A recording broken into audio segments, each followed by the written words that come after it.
In this segment, you will hear from Michael Way Skinner, the coordinator of religious education, family life, and equity with the York Catholic District School Board. Michael speaks of our call to support people as they journey through their life experiences and shares research from the Family Acceptance Project. Listen as the homeschool church triad emerges as important in social science surveys. One of the key things we focus on is not necessarily a lifestyle. We're supporting people in their life experience.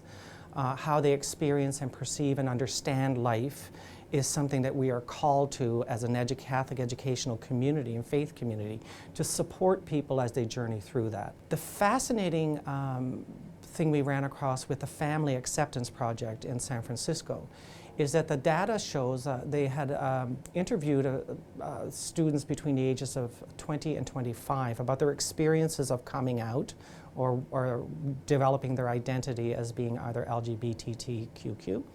And what they identified was these young people were naming, number one, family as their biggest concern. They were so concerned about what their families thought of them. The next level in order of importance as the surveys emerged, the data emerged, was they were identifying schools, what was going to happen to them in their school communities and with their peers. And a third one is what their religious communities are saying about them. I always say in Catholic education we talk about the home, school, and parish. This is an exact example of that as expressed and emerging in social science surveys as being identified as being important. So the challenge comes for us as Catholic schools, we actually hit both school and religious messaging.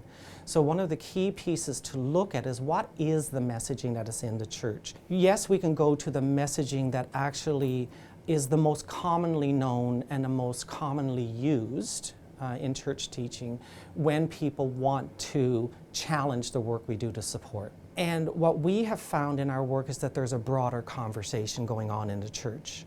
And so we started with the Congregation for the Doctrine of the Faith in 1986, published a letter that it sent to all the bishops from Rome, and that is the mother document for everything that is ever said in subsequent national and provincial or national and state levels of any church in any nation. From Rome, this document.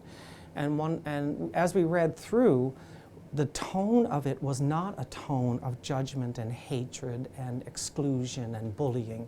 It was a tone of great love. And one of the quotations is, and I may not get this exactly right, but in this Congregation for the Doctrine of the Faith is telling all bishops that homosexual persons have been and are subject to malice, words, and actions.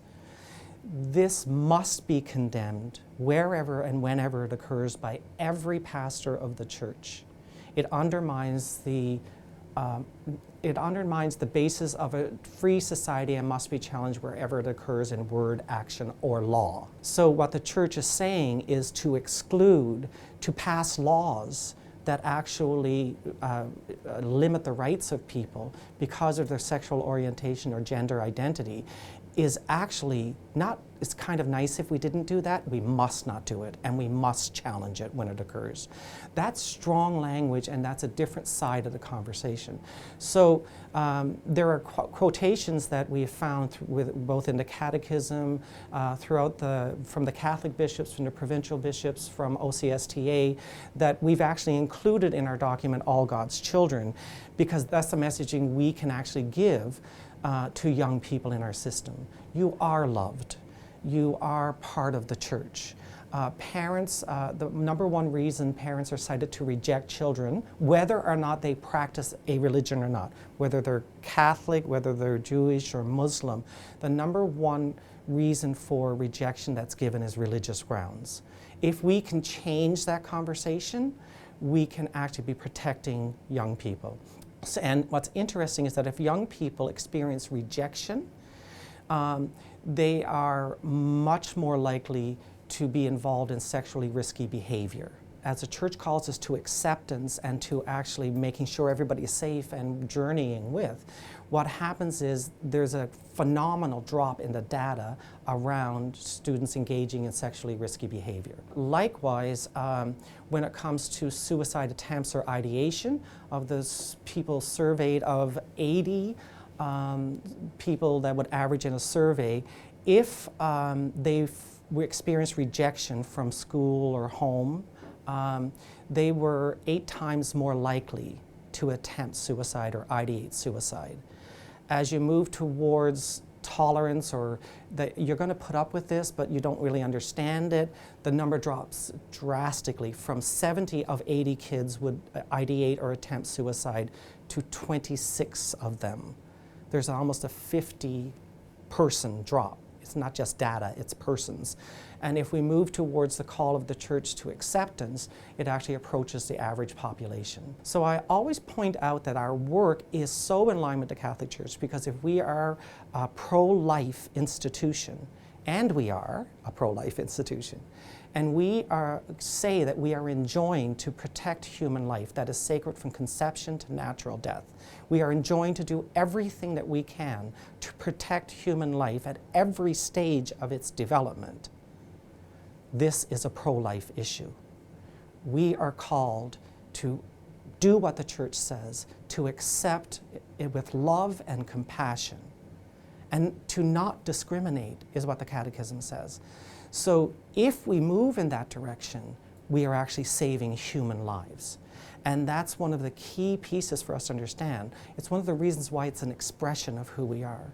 Michael emphasizes that the inclusive work within Catholic schools to support all students is aligned within the teachings of the Catholic Church. Pause to reflect on Michael's words and consider how the following responses might impact your work for supporting your students. What are some avenues within your school to infuse church teachings into supporting students who are, identify as, or are perceived to be members of the LGBTQ community? What are some opportunities that exist within your Catholic school community that may increase inclusive practices? Consider investigating the document All God's Children to identify a quotation that resonates with your school community that may provide a spiritual focus for planning.